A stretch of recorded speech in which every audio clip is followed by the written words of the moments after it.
विसर्प हमने कहाँ पढ़ा था? सूत्रसान, जब हम नावेगान धारनिदेह पढ़ रहे थे, उसमें हमने देखा था कि वमन का वेग धारण करने पर सारे के सारे स्किन डिसऑर्डर हो रहे थे, है ना।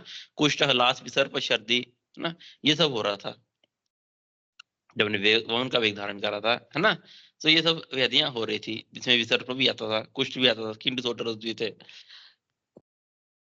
दारुण रोग आशी विष उपमम विसर्पन्तु शरीरेषु देहिनाम उपलक्ष्यते।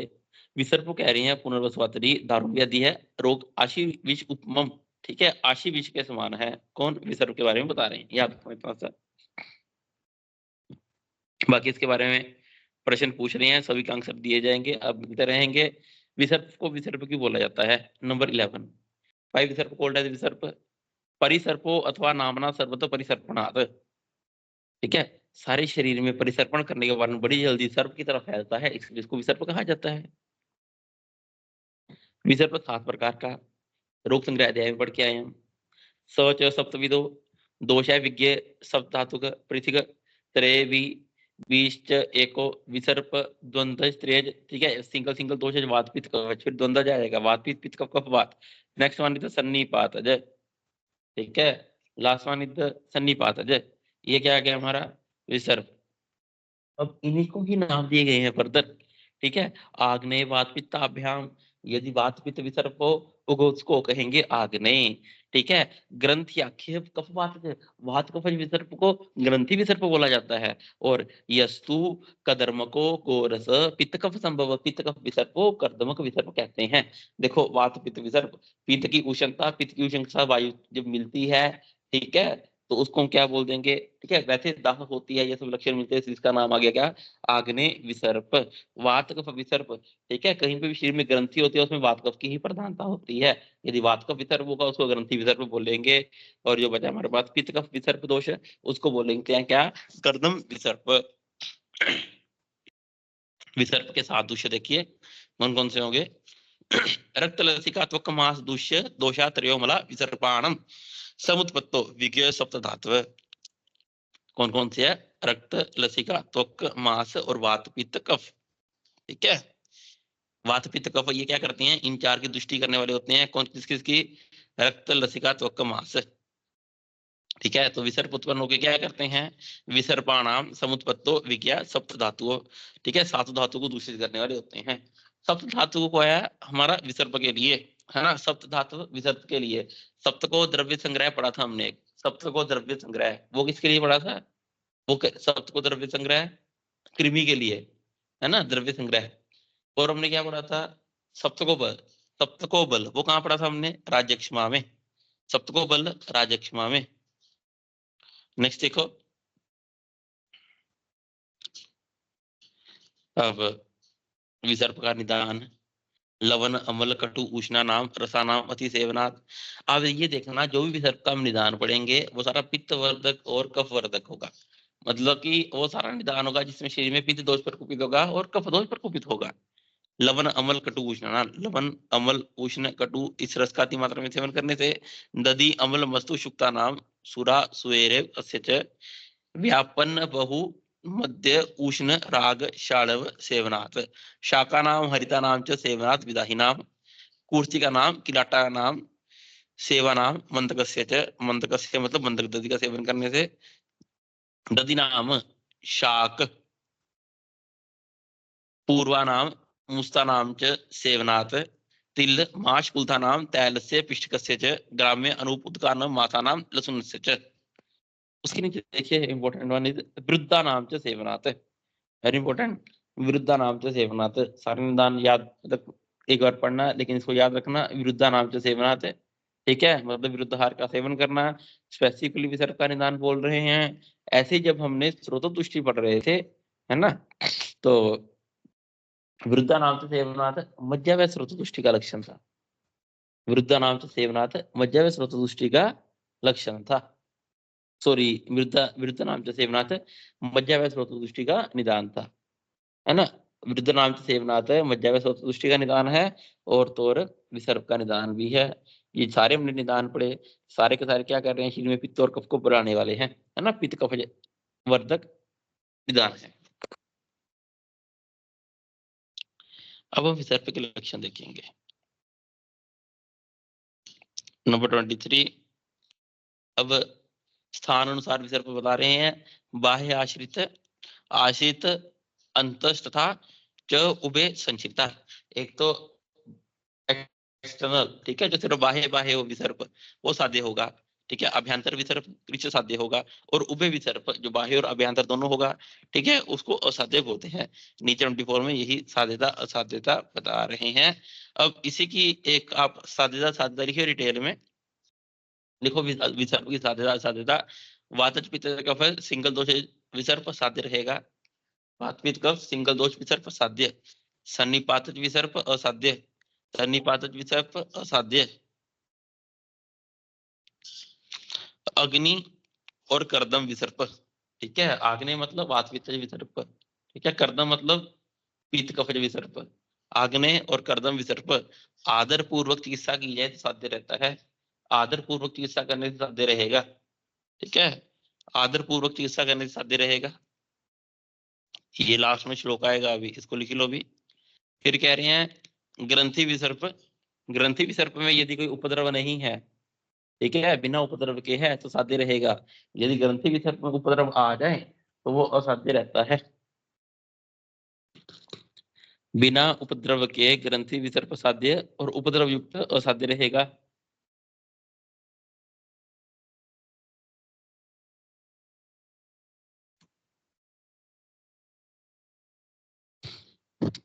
क्या बोला मैंने? वात पित्त कफज विसर्प साध्य, सन्निपातज साध्य, ठीक है। आग्नेय और कर्दम विसर्प आदर पूर्वक चिकित्सा करने पर साध्य। ग्रंथि विसर्प यदि उपद्रव युक्त है तो असाध्य, यदि उसमें कोई भी उपद्रव नहीं है तो साध्य रहता है। नेक्स्ट देखिए, अभ्यंतर विसर्प के लक्षण क्या है? अभ्यंतर राशि विसर्प के लक्षण, मर्मुपघात सम्मोह। मर्मुपघात मतलब मर्म प्रदेश में, ठीक है, उपघात होना, वेदना होना, सम्मोह, विघटनात्। विघटनात्, विघटनात् का मतलब है कि अभ्यंतर मतलब शरीर के अंदर ही ऐसा लग रहा है, ठीक है, विघटन हो रहा हो, ठीक है, अंदर ही अंदर से शरीर टूट रहा हो। विघटनात्। तृष्णा अतियोगाद वेगानाम विषमाणाम प्रवर्तनम। तृष्णा का अतियोग होना, ठीक है, तृष्णा का अतियोग होना। वेगानाम विषमनाम विपत्तना मतलब जो वेग है, मल मूत्र पिपासा जितने भी वेग हैं, ठीक है, उनका विषम रूप में उत्पन्न होना। च अग्नि बल क्षयात, अग्नि का और बल का शरीर में क्षय हो जाना, ये लक्षण याद रखना किसके है? अभ्यंतर विसर्प के।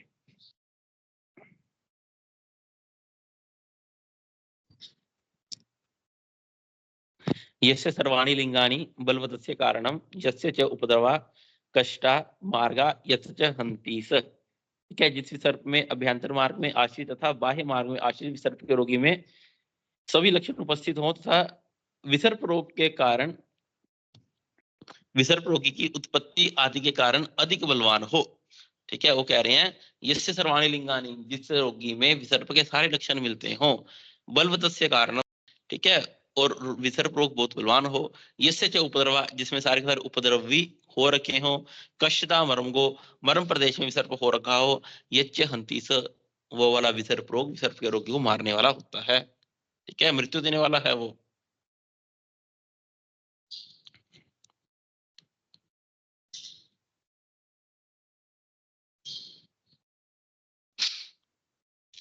इसका विमर्श देखिए, ठीक है, सुश्रुत संहिता में विसर्प के वो मिलते हैं हमारे को उपद्रव, ठीक है, ज्वर अतिसार वमथु त्वक मांस धारणम कलम अरुचि अविपाक, ठीक है, ये विसर्प के उपद्रव है, इसको याद रखना। नेक्स्ट देखना नंबर 29, वातजन्य विसर्प लक्षण देखो। वात विसर्प के, वातज विसर्प के लक्षण देखो। ब्रह्म दग्धु पिपासा निस्तोद शूल अंगमर्द वेष्टन कंप ज्वर, ठीक है, इसमें इतना सा याद रखना, ब्रह्म दग्धु, ठीक है। ब्रह्म और दफ्तु कैसे होता था? जब हम रसों वाला अध्याय पढ़ कर आए सुदर्शन में, ब्रह्म और दफ्तु कटुरस के अति सेवन से होता है ना। कटुरस के अति सेवन से, कटुरस का अति सेवन से क्या होगा? वायु प्रकोपित होगा, जिस कारण क्या होगा? ब्रह्म होगा, दफ्तु होगा, ठीक है। ब्रह्म और दफ्तु शोध का पूर्व रूप भी है, ब्रह्म और दफ्तु शोध का पूर्व रूप भी है, वाद विसर्ग का लक्षण भी है। ब्रह्म दवतु पिपासा निस्तोद आदि। नीचे देखो पिपलिका संचार इवंगेशु, सारे शिप ऐसा लगता है जैसे चींटियां चल रही हो। ठीक है, जिस स्थान पर विसर्ग हो रहा हो उस स्पेसिफिक रीजन पे लगेगा जैसे चींटियां चल रही हो। पिपलिका संचार इव अंगेशु। सबसे नीचे देखिए तनु विशद दारुण अल्पस्राव, ये विसर्ग होगा इसमें। तनु पतला, विशद दारुण और थोड़ा थोड़ा स्राव होता रहेगा। निदानानि उक्तानि च अस्य उपशयते विपरीतानि च उपशयते। जो निदान के विपरीत सेवन किया जाए हार गया का उससे लाभ मिलेगा, यदि निदान वाला ही सेवन किया गया उससे विसर्ग और बढ़ेगा। पित्तजन्य विसर्ग देखिए तस्य रूपानी ज्वर तृष्णा मूर्छा। ठीक है, ज्वर होगा, तृष्णा होगा, मूर्छा होगा, मोह सर्दी अरुचि अंगमेद स्वेद अति मात्र अंतरदा।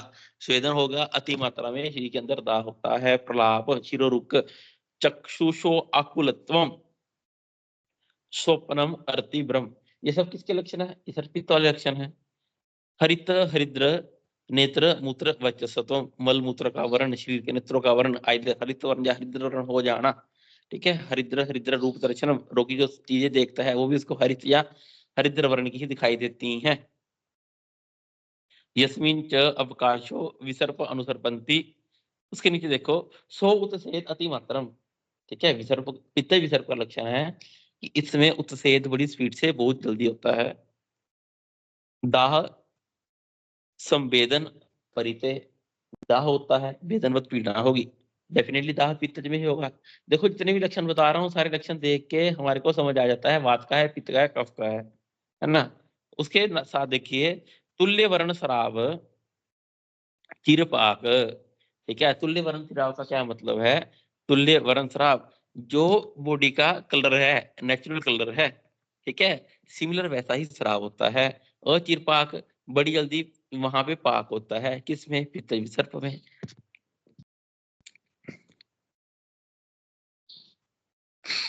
कफज विसर्प तस्य रूपानी शीतक शीतजर। ठीक है, शीतक शीतक ठंड लगने के साथ साथ बुखार आता है, हमेशा ठंड लगती है रोगी को, शीत ज्वर आएगा। गौरव निद्रा तंद्रा रुचि ये सब लक्षण है। उसके सबसे नीचे देखिए आप फोर्थ लाइन में तंतु मद गन्नम अनुबद्धम स्निग्ध श्रावम स्रवती। कफज विसर्प में श्राव कैसा है? तंतुबद्ध। ठीक है, तंतु किसको बोलते हैं? फाइबर्स को। ठीक है, तंतुबद्ध घन, घन मतलब गाढ़ा, तंतुबद्ध और गाढ़ा ठीक श्राव होता है किसमें? कफजन्य विसर्प में।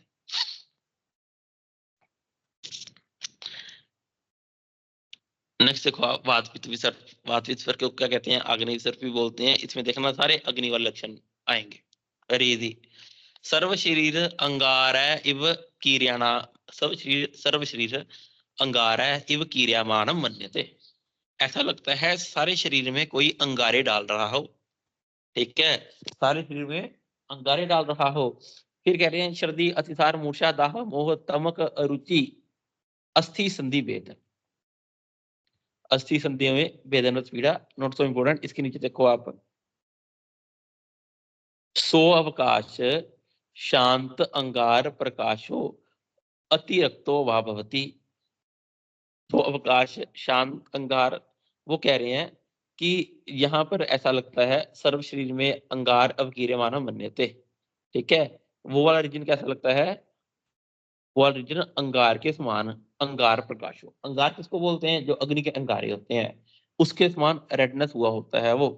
ठीक है, शांत अंगार प्रकाशो, जब कोयले होते हैं या फिर अग्नि जल रही होती है, अग्नि जब थोड़ी सी शांत हो जाए, ठीक है, अंगार जैसी बिल्कुल रेड होती है ना, रेड हीट, देखने से लगता है कि गर्म है, वैसा कलर दिखाई देगा। शांत अंगार प्रकाशो अतिरक्तो भवति, बहुत ही डार्क रेड कलर। याद रखना, शांत अंगार प्रकाशो अतिरक्तो भवति वात पित्त विसर्प का लक्षण। फिर कह रहे हैं अग्नि दग्ध प्रकाश है स्फोट है उपचीयते। ऐसा लगता है अग्नि से जलाया गया हो ओरिजन, अग्नि दग्ध प्रकाश हो, उस पर वैसे स्फोट होते हैं। सशीघ्र सशीघ्रत्वाद एव मर्म अनुसारी भवति मर्माणि च उपतपते पवनो अति बलो। वहां फिर क्या होता है? फिर सशीघ्रत्वाद मर्म अनुसारी भवति, ये जो वात पित्त विसर्प है बड़ी स्पीड से, बड़ी शीघ्रता से मर्म प्रदेश तक पहुंचने वाला होता है। पर मोहयति संज्ञा, संज्ञा मत प्रमोहित, संज्ञा लॉस ऑफ कॉन्शियसनेस होता है ना। हिक्का श्वास जन्यति, और तो इसमें हिक्का श्वास उत्पन्न होता है। नाश्यति निद्रा, निद्रा नाश होता। प्रमोहित संज्ञा, प्रमोहित संज्ञा हिक्का श्वास जन्यति नाश्यति निद्रा। सबसे नीचे देखो, दुर्बलो दुख पर बोधश्च भवति। ये सब किसके लक्षण होंगे? ये सब वात पित्त विसर्प आग्नेय विसर्प के लक्षण है।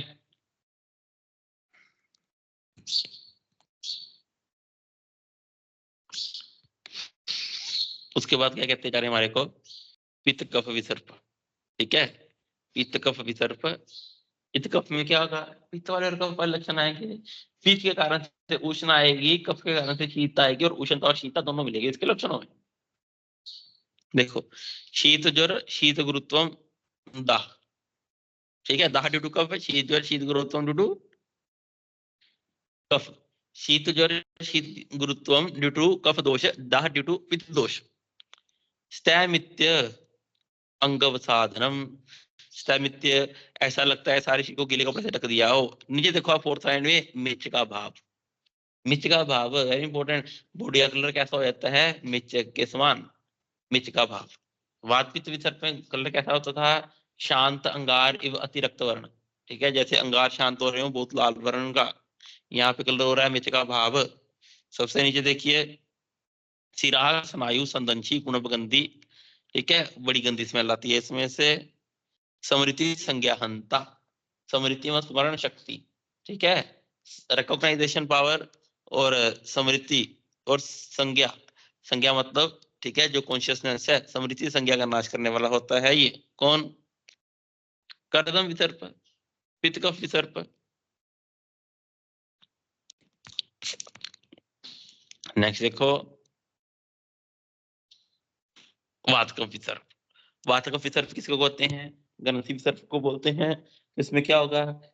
सनिग्ध गुरु कठिन मधुर शीत सनिग्ध अन्नपान अभिसंधि सेवे नाम अव्यायाम अति सेविनाथ प्रतिकर्म शीलनाम। ये सब निदान बताए इसके।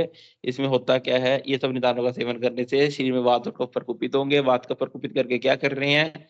थर्ड लाइन देखिए, क्रमेण ग्रंथि माला कृच्छ पाक साध्याम कफ आच्छे संजन्यंती। वो कह रहे हैं शरीर में, ठीक है, शरीर में क्रम से ग्रंथियों की माला उत्पन्न कर देते हैं। ठीक है, जो बड़ी कृच्छता से पकती हैं, मतलब कि उसमें पाक नहीं होता है। कृच्छ पाक साध्याम ग्रंथिर माला कुरुते तीव्र ऊर्जा नाम। जो ग्रंथि की माला उत्पन्न होती है उसमें तीव्र ऊर्जा उत्पन्न होती है, तो ऊर्जा ड्यू टू वात दोष। ठीक है, सबसे नीचे देखिए थर्ड लास्ट लाइन में, तद उपताप ज्वर अतिसार कास इक्का श्वास शोष प्रमुख वैवर्ण्य रुचि अविपाक प्रसेक सर्दी मूर्छा अंग भंग निद्रा अति सदनादि प्रादुर्भवंती उपद्रवा। वात कफज विसर्प में उपद्रव के रूप में उपताप ज्वर अतिसार का सिक्का श्वास शोष प्रमुख विवरण ये सब मिल रहा है। ठीक है, फिर कह रहे हैं लास्ट देखना, विवर की विवर्जनियो भवती इति ग्रंथि विसर्प। यदि ये सब उपद्रव मिलते हैं ग्रंथि विसर्प में तो विवर्जित रहेगा। विवर्जित मतलब जो भी पढ़ा हमने, विवर्जनीय है, असाध्य रहेगा। अब देखो, अब यहाँ पे बताया उन्होंने कि ग्रंथि विसर्प में यदि ये लक्षण मिलेंगे, वो उपद्रव मिलेंगे तो विवर्जित रहेगा। ठीक है, स्टूडेंट को डाउट क्या हुआ? सर हमें बताओ उपद्रव क्या होता है ना? तो फिर पुनर्वसु वार्ता जी बताते हैं उपद्रव क्या होता है। उपद्रव वस्तु खलु रोग उत्तर काल जो रोग आश्रय रोग एवं स्थूल अणुगुणा रोग पश्चात इति उपद्रव संज्ञक। टीचर बता रहे हैं उपद्रव खलु, उपद्रव वस्तु खलु, उपद्रव उसको बोला जाता है रोग उत्तर काल जो, रोग के उत्तर काल में जो उत्पन्न हो, मतलब कि पहले बीमारी उत्पन्न होती है, बीमारी उत्पन्न होने के बाद जो अन्य बीमारियां उत्पन्न हो उसको उपद्रव बोल रहे हैं। उत्तर काल जो रोग आश्रय रोग, जो बीमारी हो रखी है उसका आश्रय लेकर उत्तर काल में, मतलब बीमारी के बाद में लेटर स्टेजेस में जो अन्य बीमारियां हो रही हैं उसको उपद्रव बोलते हैं। सेकंड डेफिनेशन देखो उपद्रव की, ये याद रखना इतनी थी, रोग उत्तर काल जो रोग आश्रय रोग किसको बोलते हैं? कोल्डक उपद्रव। रोगात पश्चात जायत, बीमारी के बाद में, पश्चात मतलब बाद में, जायत मतलब उत्पन्न होना, रोगात पश्चात जायत इति उपद्रव संज्ञक उसी उपद्रव बोला जाता है। तत्र प्रधान व्याधि व्याधि अणुगुण उपद्रव। ठीक है। लेकिन यदि हम उपद्रव और व्याधि में देखें प्रधान क्या है और अप्रधान क्या है, तो व्याधि ही प्रधान रहेगी, व्याधि प्रधान रहेगी। ठीक है। और जो उपद्रव है वो अप्रधान रहता है। व्याधि गुणभूत उपद्रव, ठीक है, व्याधि गुणभूत उपद्रव तस्य प्राय प्रधान प्रशमे प्रशमो भवति। फिर वो कहते हैं प्रधान के प्रशम होने पर अप्रधान खुद से ठीक हो जाता है। मतलब कि यदि व्याधि ठीक हो जाएगी तो उपद्रव खुद ब खुद ठीक होते रहेंगे। ठीक है। व्याधि ठीक हो जाएगी तो उपद्रव खुद ब खुद ठीक होते रहेंगे। अब देखिए सन्निपात विसर्प के लक्षण। सन्निपात विसर्प में सभी के लक्षण मिलेंगे। सर्व आयतनम समुत्थम सर्वलिंग व्यापिनम सर्वधातु अनुसारिणम आशुकारिणम महा आत्यक इति सन्निपात विसर्प चिकित्सा विद्यात। सॉरी, सन्निपात विसर्प म लिख रखा है, म का मतलब होता है सन्निपात विसर्पम अ चिकित्सा विद्यात। क्या कह रहे हैं? सारी धातुओं में अनुसरण करने वाला, सारी धातुओं में बड़ी जल्दी फैलने वाला, महा आत्यक मतलब कि इमीडिएट जिसको चिकित्सा करने की जरूरत पड़े, इमरजेंसी लाने वाला हो। ठीक है। डेट सन्निपात विसर्प याद रखना इतना सा। अब विसर्प की साध्यता आपको बता दी पहले, है ना। वात पित्त श्लेष्मा विसर्पात रे साध्य बंदी, वात पित्त का विसर्प साध्य रहेंगे। आग्ने कर्दमाख्यो पुनरास पुनर उपसृष्टे मर्माणी अनुपगते वा शिरा स्नायु उपक्लेद साधारण क्रिया अभिभावे वाम्य मानो प्रशांति अनादर उपक्रमांत पुनस्त्यो अंतरो। इतना कॉम्प्लेक्स नहीं करना, जैसे आपको बताया है बस वैसे देखना उसको। ठीक है। वो क्या कह रहे हैं देखो, वात कफ विसर्प तीन प्रकार के साध्य रहेंगे। आग्नेय विसर्प, कर्दम विसर्प, इन दोनों में यदि उपद्रव नहीं है, विसर्प मरम स्थान सिरा स्नायु में क्लेद व्यापत नहीं किए हैं, ठीक है, सदा सामान्य चिकित्सा करने पर कुछ दिन में ठीक होने वाले। नेक्स्ट देखिए, यदि अनादर पूर्वक अर्थात प्रमाद पूर्वक इन दोनों की चिकित्सा की जाए, ठीक है, तो इन दोनों में कोई सांप के विष के समान शीघ्र ही मार डालता है। मैंने उनको क्या बताया था? आदर पूर्वक चिकित्सा करने पर साध्य रहेंगे। ठीक है। आदर पूर्वक चिकित्सा करने पर साध्य रहेंगे। यदि अनादर पूर्वक करेंगे तो ठीक नहीं होंगे। अब यहाँ पे आदर पूर्वक चिकित्सा का क्या मतलब है? आदर पूर्वक का मतलब है कि विषयक द्रव्य उपस्थाता रोगी चारों अवेलेबल हैं, बड़े ध्यान से, है ना, प्राण विसर वैद्य के पास जाकर, जो अच्छा वैद्य उससे चिकित्सा करवा रहे हैं, कोई झोले छाप के पास नहीं जा रहे हम, है ना। तो अगर उससे ट्रीटमेंट कराएंगे डेफिनेटली ठीक हो जाएगा। फिर कह रहे हैं जिस ग्रंथि विसर्प में उपद्रव ना हुए हों तो उसकी चिकित्सा शीघ्र आरंभ करें तो साध्य है। यदि ग्रंथि विसर्प में उपद्रव आ जाए तो वो असाध्य रहेगा। तो याद रखना जैसे आपको लिखवाई है। ठीक है। इसको इतना कॉम्प्लेक्स मत करना। अब विसर्प का चिकित्सा सूत्र आ जाएगा। विसर्प का चिकित्सा सूत्र आएगा हमारे पास, लंघनम उल्लेखन सस्यते तिक्ता नाम च सेवनात्। विसर्प में सबसे पहले क्या करना है हमारे को? विसर्प में सबसे पहले लंघन कर्म करना है। ठीक है। विसर्प में सबसे पहले लंघन कर्म करेंगे, लंघनम। फिर क्या कह रहे हैं? उल्लेखम। फिर तिक्ता नाम से सेवना, तिक्त रस वाले द्रव्यों का सेवन करेंगे। कफ स्थान गते स आमे, वेरी इंपॉर्टेंट, कफ स्थान गते स आमे रुक्ष शीत पर लेपेत। कफ स्थान गते स आमे रुक्ष शीत पर लेपेत। ये कंडीशन बता रहे हैं यदि जो विसर्प है, ठीक है, यदि जो विसर्प है वो कहाँ जा रखा है? कफ स्थान में। ठीक है। कफ स्थान गते स आमे, स आम मतलब कि आमदोष। ठीक है। आमदोष, जो आमदोष है कफ के स्थान में जा रखे हैं, कफ स्थान गते आम में, तो उस कंडीशन में क्या करेंगे? हम लंघन करेंगे, उल्लेखन करेंगे और तिक्त रस वाले द्रव्यों का सेवन करेंगे। ठीक है। पूरी टर्मिनोलॉजी ऐसी है, लंघन उल्लेखन से सेवनाथ कफ स्थान गते स आमे। इतना होगा एक सूत्र। कफ स्थान गते स आमे, यदि जो आम दोष है कफ के स्थान में जा रखे हैं तो उस कंडीशन में लंघन करेंगे, उल्लेखन करेंगे और तिक्त द्रव्यों का सेवन करेंगे। रुक्ष शीत पर लेपित, रुक्ष और शीतल लेप का प्रयोग करेंगे। अब आपके मन में ख्याल आएगा कि विसर्प है, सॉरी, कफ स्थान में दोष जा रखे हैं, इस कंडीशन में हम शीतल लेप का प्रयोग क्यों कर रहे हैं? ठीक है। विसर्प है, विसर्प में हम देखा डेफिनेटली कि पित्त प्रधान लक्षण ज्यादा आते हैं, आग्नेय व्याधि है विसर्प, तो जिस कारण से यदि हम इसमें उष्ण लेप का प्रयोग करेंगे विसर्प ठीक होने के बजाय और प्रकोपित हो जाएगा। जिस कारण से हम क्या कर रहे हैं यहाँ पे शीतल प्रलेप का प्रयोग कर रहे हैं। और कफ की चिकित्सा के लिए जो कफ स्थान में आम दोष जा रखा है उसके लिए हम रुक्ष लेप का प्रयोग कर रहे हैं। इसलिए लेप ऐसा होना चाहिए जो शीतल हो और रुक्ष हो। ठीक है, शीतल और रुक्ष हो। नेक्स्ट देखिए, पित्त स्थान गते हमें। ठीक है, यदि पित्त के स्थान में दोष जा रखे हो तो क्या कंडीशन करेंगे हम? पित्त स्थान गते अपिएतम स आमे कुर्यात चिकित्सितम। यदि पित्त के स्थान में आम दोष जा रखे हो तो क्या चिकित्सा करेंगे हम? शोणितम अस्य सेक वा विरेकम वा विशेषत। उस कंडीशन में क्या करेंगे हम? जो हमारे को बताया है वो तो करना ही करना है। और तो क्या करेंगे? शोणितम अवसेचन। शोणित अवसेचन मतलब रक्तमोक्षण करेंगे और विरेचन कर्म करेंगे। नेक्स्ट देखिए, वात स्थानगत यदि दोष जा रखे हैं। ठीक है, वात स्थान हम क्या पढ़ा था? देखो, जो ऑलरेडी पढ़ के आए हैं, वात कफ स्थान।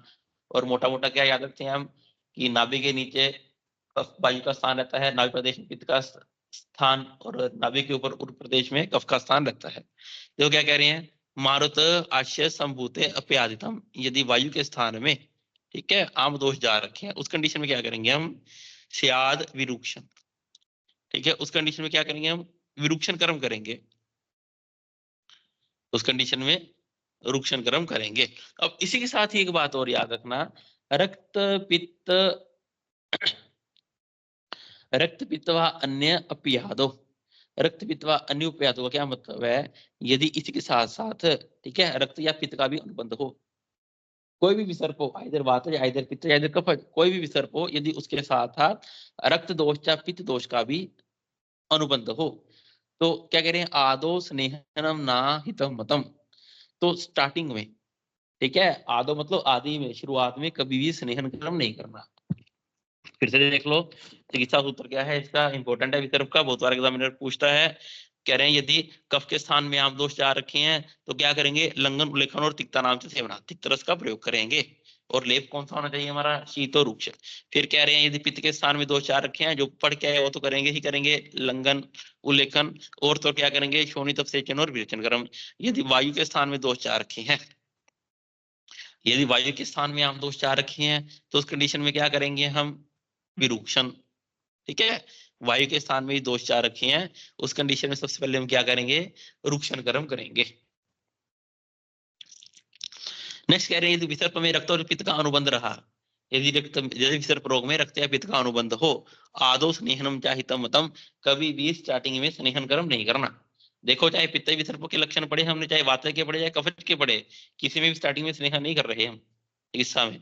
ठीक है, यहाँ पे उन्होंने क्यों बोला आदो स्नेहनम चाहितम मतम? यहाँ पे इसलिए बोल रहे हैं क्योंकि वात स्थानगत विसर्प को लोग समझेंगे कि इसमें तो स्नेहन कर्म करना होगा। नहीं, इसमें स्नेहन कर्म स्टार्टिंग में नहीं करेंगे, स्नेहन कर्म करेंगे बाद में करेंगे, लेकिन शुरुआत में स्नेहन कर्म नहीं करेंगे।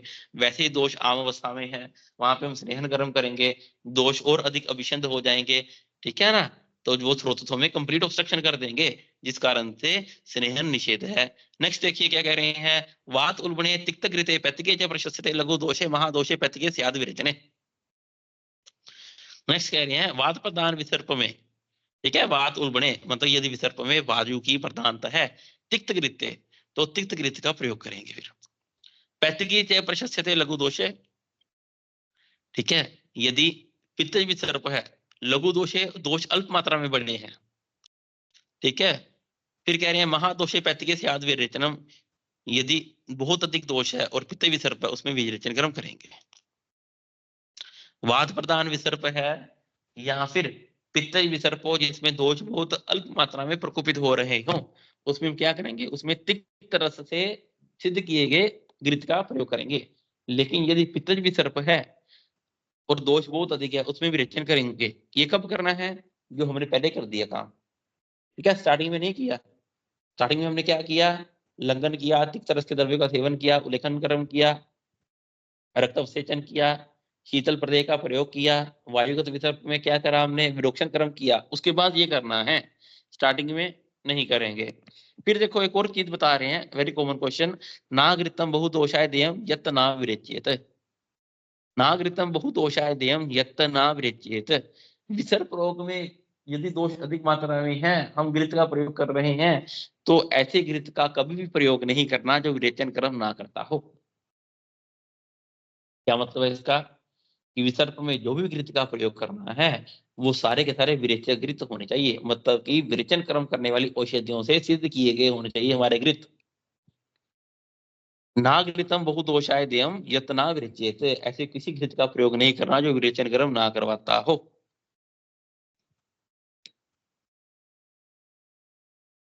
ठीक है, ऐसे किसी घृत का प्रयोग नहीं करेंगे जो विरेचन कर्म ना कराता हो। यदि ऐसे घृत का प्रयोग करते जो विरेचन कर्म नहीं कराता है तो वो घृत क्या करता है, अभी आपको बताया मैंने थर्ड लाइन में देखो, उस घृत के सेवन करने से दोष रुक जाते हैं, दोष रुककर त्वक मांस आदि रोग उत्पन्न करेंगे। ठीक है, जो घृत विरेचक नहीं है उस घृत का सेवन करने से दोष स्रोतों में ऑब्स्ट्रक्शन उत्पन्न करके त्वचागत मांस आदि धातुगत रोग उत्पन्न करने वाले होते हैं, इसलिए विसर्प में विरेचक घृत का ही प्रयोग करना है। ठीक है, विरेचक घृत का ही प्रयोग करना है। रुधिरस्य अवसेकम च तद अस्य आश्रय संचरितम, यदि और तो और विसर्प में क्या करना है, रुधिर अवसेचन, रुधिर अवसेचन मतलब रक्त मोक्षण करने को बता रहे हैं। ठीक है, रुधिरस्य अवसेचन च तदस्य आश्रय संचरितम, रक्त मोक्षण करने को बता रहे हैं। क्यों तो रक्त मोक्षण करने को इसलिए बोल रहे हैं, वो कह रहे हैं कि तद अस्य आश्रय संचरितम, विसर्प रोग में ठीक है जो दोष है वो रक्त धातु में आश्रित रहते हैं। यदि मूल को हुई ठीक है तो अशुद्ध रक्त को बाहर निकाल देंगे, ठीक है मूल का भी नाश कर दिया तो व्याधि खुद ब खुद ठीक हो जाती है। ठीक है, तद अस्य आश्रित संचरितम, रक्त में ही आश्रित रहते हैं रोग दोष। ठीक है, विसर्प रोग में दोष रक्त धातु के आश्रित रहते हैं, यदि अशुद्ध रक्त को बाहर निकाल दिया जाए तो विसर्प खुद ब खुद ठीक हो जाएगा। ये भी पूछता है एग्जाम में जिसके लिए है, रुद्रस्य अवसेकम च तद अस्य आश्रय संचरितम, याद रखना दोनों रेफरेंस इंपॉर्टेंट है। मुस्तादिक्वात, मुस्तादिक्वात ठीक है, मुस्तादिक्वात विसर्प में भी था है ना, कुष्ठ में भी था। क्यों, क्योंकि चाहे विसर्प है चाहे कुष्ठ है दोनों ही संतर्पणजन्य व्याधियां हैं, दोनों ही संतर्पणजन्य व्याधियां हैं। ठीक है, दोनों कुष्ठ में पढ़ के आए थे हम। अब उन्होंने कहा कि ऐसा कोई घृत नहीं देना जो विरेचन कर्म ना कर, तो कौन सा घृत करेंगे हम, यच सर्पी महातिक्तकम पित्त कुष्ठ निबर्हणम, वो कह रहे हैं महातिक्त घृत का प्रयोग करेंगे जो ऑलरेडी कुष्ठ अध्याय में बता दिया है।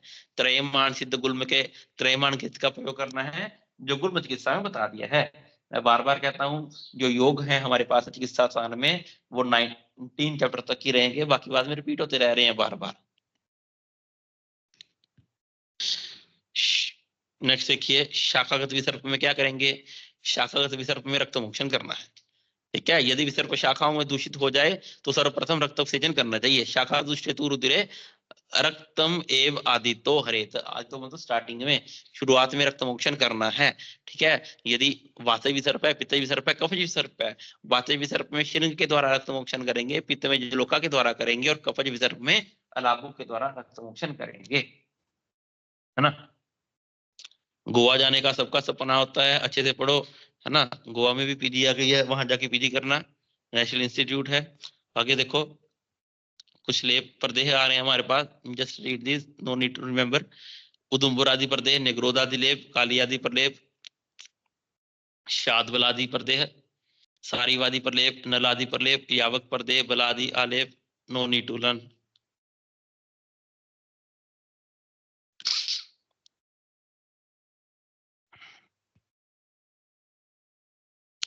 नेक्स्ट देखो आप श्लोक नंबर 93 से 4 95 96 97। घृतेन शतधोतेन परदीह्याद केवलेन वा घृतमंडेन शीतेन पैसा मधु अंबुनाम, यहाँ पर बता रहे हैं वात रक्त या फिर पित्त। ठीक है, यदि विसर्प में वात रक्त पित्त की प्रधानता है उस कंडीशन में क्या करेंगे, कफ नहीं है। ठीक है, वो कह रहे घृतेन शतधोतेन, शतदोष घृत का लेप करेंगे हम, यहाँ तो घृतेन शतदोतेन शतदोष घृत का लेप करेंगे। घृतमंडेन शीतेन पैसाम, मधु अंबुनाम घृतमंड को। ठीक है, क्या करेंगे हम यहाँ पे, घृतमंडेन शीतेन पैसा मधु अंबुनाम, घृतमंड को पैसा मधु अंबुनाम के साथ सेवन करेंगे। पंचवल्कल कषायन, पंचवल्कल कषाय का प्रयोग करेंगे। ठीक है, पंचवल्कल क्वाथ का लेप करेंगे वहां पे बार बार एक्सटर्नल प्रयोग करने के लिए। सबसे नीचे देखिए, दूर्वा स्वर सिद्धम च घृतम स्याद वर्ण रोपण, वेरी इंपॉर्टेंट चारों में से। ठीक है, वो कह रहे हैं कि दूर्वा स्वर सिद्ध, दूर्वा किसको कहते हैं? दूर्वा, ठीक है, घास होती है, बहुत मिलती है इजीली अवेलेबल। दूर्वा स्वर से सिद्ध किए गए घृत का प्रयोग करना है वर्ण रोपण में, वेरी इंपॉर्टेंट। वो कह रहे हैं यदि विसर्प में व्रण हो जाए, ठीक है, विसर्प रोग में गुंड हो जाए, व्रण हो जाए, उस कंडीशन में क्या करेंगे? दूर्वा स्वर से सिद्ध किए गए घृत का आलेप करेंगे। ये चारों आलेप ही हैं, ठीक है। मेरे से बोलते थे उनको मिस्टेक हुआ होगा। पहला उन्होंने क्या बताया? घृतेन शतदोतेन प्रतिह्यान केवलं वा शतदोत घृत का एक्सटर्नल एप्लीकेशन करेंगे। दूसरा करें घृत मंडेन शीतेन पैसा मधु कंबुनाम, मधु को कहते हैं यष्टि मधु को, मधु कहते हैं यष्टि मधु को, पैसा कहते हैं दूध को, ठीक है। घृत मंडेन में दूध और मधु मिलाकर, ठीक है, ठंडा पानी मिलाकर इसका प्रयोग करेंगे एक्सटर्नल एप्लीकेशन के लिए। पंचवल्कल को हाथ से परिसेचन कर्म करेंगे। और तो और याद रखना चौथा वाला वेरी इंपॉर्टेंट, यदि विसर्प में व्रण हो जाए, यदि विसर्प रोग में व्रण हो जाए तो क्या करेंगे? दूर्वा स्वर से सिद्ध किए गए घृत का प्रयोग करेंगे। दूर्वा स्वर सिद्ध घृत का प्रयोग करना है यदि विसर्प में व्रण हो तो, याद रखना ये। अब ये सारे एक्सटर्नल एप्लीकेशन की चीजें बताई उन्होंने, है ना। अब स्टूडेंट का डाउट था व्हाट इज प्रलेप, प्रलेप क्या होता है? अब टीचर बता रहे हैं प्रलेप क्या होता है। त्रिभाग अंगुष्ठ मात्रम स्यात् प्रलेप कलक पेशितम, जो अपना थंब होता है उसका 1/3, ठीक है, अंगूठे का 1/3, ठीक है, इतनी मोटाई का लेप करना, कलक को अच्छे से कूट कूट कर, ठीक है, लेप बना देना, उतनी मोटाई का होना चाहिए। ना अति स्निग्ध ना अति रूक्ष, ना पिंडो ना द्रव, ना ही पिंड रूप में होना चाहिए, पिंड मतलब ना ही सोलिड होना चाहिए, ना द्रव, ना बहुत लिक्विड होना चाहिए, सम होना चाहिए, उसको प्रलेप बोला जाता है। प्रलेप की मोटाई कितनी बताई? त्रिभाग अंगुष्ठ मात्रम। इसी तरह लिखनाचार्य सुष्म ने प्रलेप की मोटाई बताई, आर्द्र महिष चरम उत्सेद, जो भैंस होती है, महिष होती है, ठीक है, उसका चमड़ा गीला कर दिया जाए, ठीक है, इतनी मोटाई होनी चाहिए प्रलेप की, इससे मोटा प्रलेप नहीं होना चाहिए। आर्द्र महिष चरम उत्सेद, आचार्य चरक क्या बता रहे हैं? ठीक है, त्रिभाग अंगुष्ठ मात्रम, नाति स्निग्ध ना रूक्ष ना पिंडो ना द्रव, ना च परियुषितम प्रलेपम कदाचित व अवसेचित, एक बार प्रलेप बासी हो जाए उसको प्रयोग नहीं करना, ठीक है। आपने सोचा मुंह पे फेस पैक लगाते हैं, है ना, फेस पैक सुबह घोल के रखा, फिर 2 घंटे बाद लगाएं, तो ऐसा नहीं करना है, वो बासी हो जाता है। नाच परियुषितम प्रलेप कदाचित अवसेचित, कभी परियुषित प्रलेप का प्रयोग नहीं करना है। नाच तेनेव लेपेन पुनर्जात प्रलेपित, एक बार मुंह पे लेप लगाया गया उसको उतार दिया, कटोरी में संभाल लिया, अगले दिन फिर से उसको लेप लगा लिया, ऐसा कभी नहीं करना है। एक बार यूज किया गया अलेप द्वारा प्रयोग नहीं करना है। नाच परियुषितम प्रलेप कदाचित अवसेचित, नाच तेनेव लेपेन पुनर्जात प्रलेपित।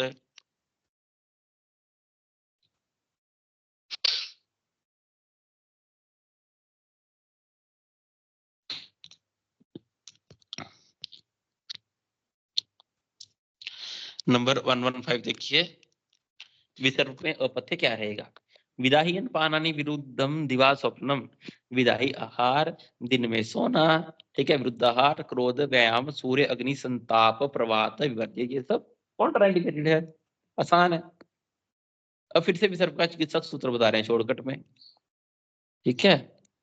शीत प्रायाणी प्रत्यय, वित्त विसर्ग में सारी शीतल क्रियाएं करेंगे।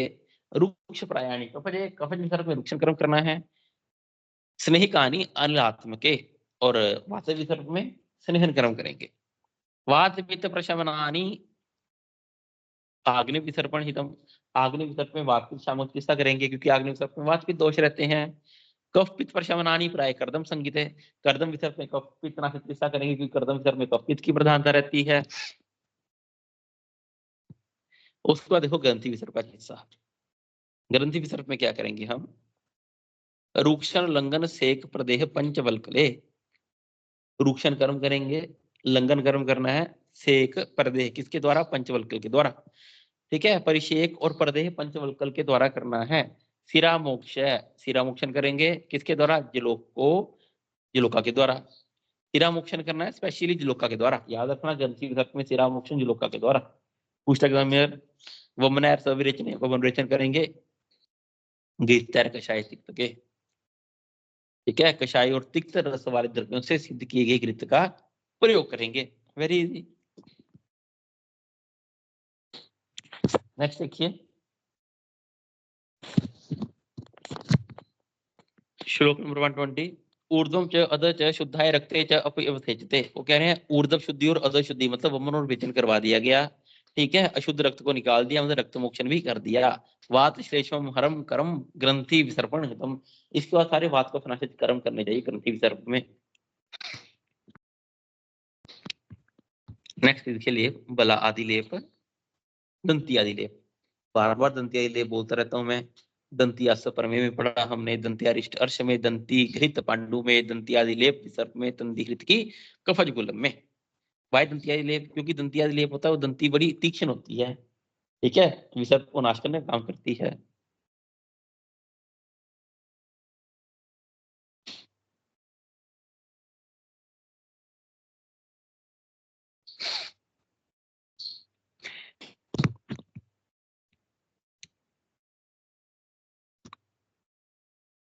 लिख लेना इसको फिर से, याद है तो रहने देना।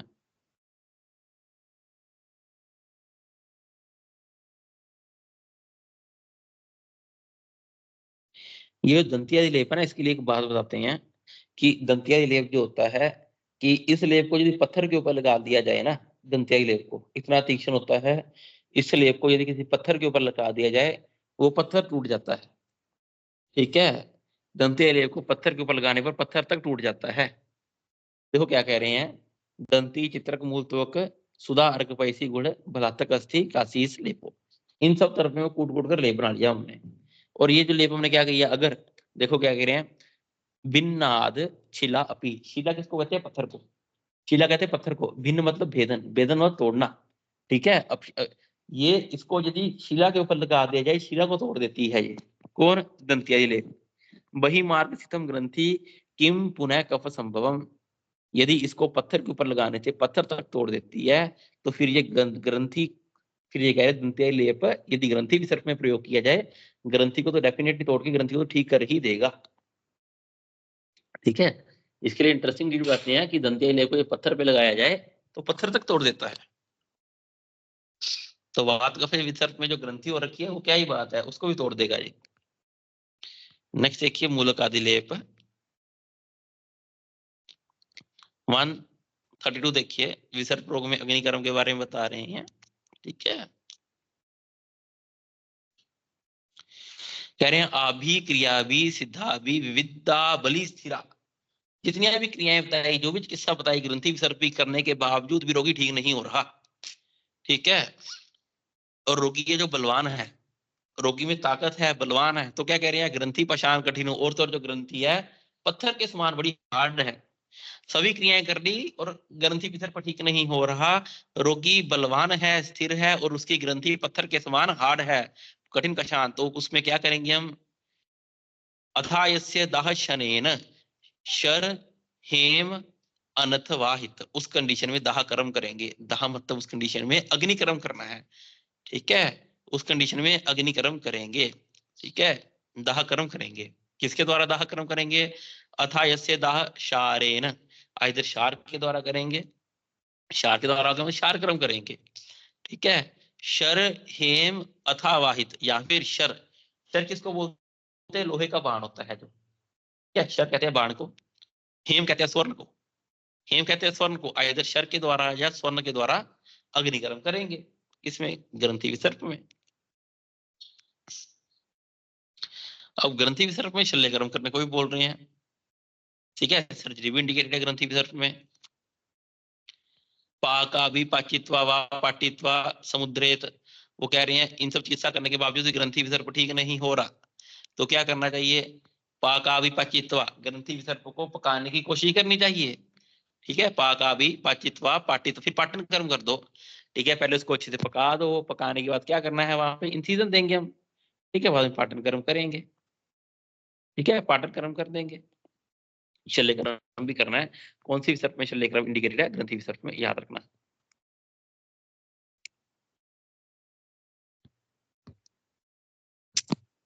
नेक्स्ट देखिए कंपिलक आदि तेल, वेरी इंपॉर्टेंट। कंपिलक आदि तेल ग्रंथि विसर्प चिकित्सितम, ग्रंथि विसर्प में यदि व्रण हो जाए, जख्म हो जाए, वुंड हो जाए, वहां प्रयोग करना है क्या, कंपिलक आदि तेल। नेक्स्ट देखो गलगंड चिकित्सा, ये जो गलगंड की चिकित्सा है ना, कफज गलगंड की चिकित्सा यहाँ पे बता रहे हैं। तो गलगंड की चिकित्सा भी, कफज गलगंड की चिकित्सा ग्रंथि विसर्ग के समान रहती है। देखना अभी 139 40 में, यह एव विधिरुद्दिष्टो ग्रंथिनां विनिर्वृत्य स एव गलगंडानां कफजानां निवृत्य। कह रहे ग्रंथि रोग को दूर करने के लिए जिन औषधियों का उल्लेख है, उन्हीं विधियों का प्रयोग कफज गलगंड को दूर करने के लिए करना चाहिए। तो वन वर्ड आंसर है, ठीक है, ग्रंथि विसर्ग के समान चिकित्सा रहेगी किसकी, या फिर ग्रंथि को दूर करने की जो चिकित्सा सूत्र करते हैं, वही चिकित्सा कफज गलगंड का रहता है। ठीक है, ग्रंथि नाशक जो चिकित्सा है वही चिकित्सा कफज गलगंड की रहती है। यह एक विधि उद्दिष्टो ग्रंथि नाम विनिवृत्य, जो विधि ग्रंथि के निवारण के लिए बताई गई वही चिकित्सा कफज गलगंड के लिए भी प्रयोग करेंगे। ठीक है ना। नेक्स्ट देखो क्या कह रहे हैं अगली लाइन में, गलगंडस्तु वातोत्था ये कफ अनुगता नराणाम, कि जिस गलगंडस्तु वातोत्था, यदि वात दोष से गलगंड उत्पन्न हो रखा है, ठीक है, गलगंड वात दोष से है लेकिन उसमें कफ का अनुबंध भी हो, ठीक है, वात दोष से वात गलगंड में यदि कफ का अनुबंध हो तो उस कंडीशन में हम क्या करेंगे, घृत क्षीर कषायाणाम अभ्यास अनुभवती, तो उस कंडीशन में घृत क्षीर क्वाथ इन सब का प्रयोग करना है। नेक्स्ट देखो, याद रखना वन वर्ड आंसर यहाँ पे कि ग्रंथि के समान ही कफज गलगंड की चिकित्सा रहती है। एक स्थानी सर्वाणी रक्त मोक्षण एकत्र, फिर वो कह रहे हैं यहाँ पे जितनी भी चिकित्सा बता दी आपको इतनी डिटेल में, ठीक है, इतनी सारी चिकित्साएं बता दी, वात विसर्ग में, कफज में, वात पित्तज में, इन सब में ये करना है, वो सारी चिकित्साएं एक तरफ, ठीक है, सारी चिकित्साएं एक तरफ और इकलौता रक्त मोक्षण एक तरफ, एक स्थानी सर्वाणी रक्त मोक्षण एक तरफ, सारी चिकित्साएं एक तरफ और रक्त मोक्षण एक तरफ। ये सूत्र पूछता है किसका है, किसका चिकित्सा के लिए बोला, ठीक है, विसर्प के लिए। सारी चिकित्साएं एक तरफ, इकलौता रक्त मोक्षण एक तरफ।